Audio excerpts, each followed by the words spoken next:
बोटीमध्ये मासेमारी करताना एक मोठी खाजरी भेटली होती आणि ती खाजरी आज आम्ही कापणार आहोत आणि त्याचे जेवण बनवणार आहोत. खाजरी इतकी मोठी होती की ती कापून आम्ही बोटीमध्ये जेवढी माणसं आहेत तेवढ्या सर्वांना वाटप केली.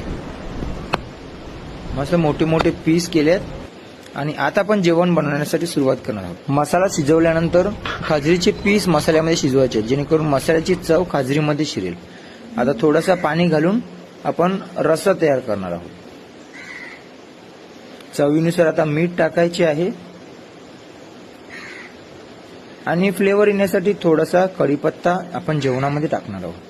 5 मिनिटांसाठी झाकण दिले होतं आणि झाकण काढल्याच्या नंतर बघू शकता मोठा उकाल आलेला आहे आणि आपली खाजरी सुद्धा आता शिजून झालेली आहे.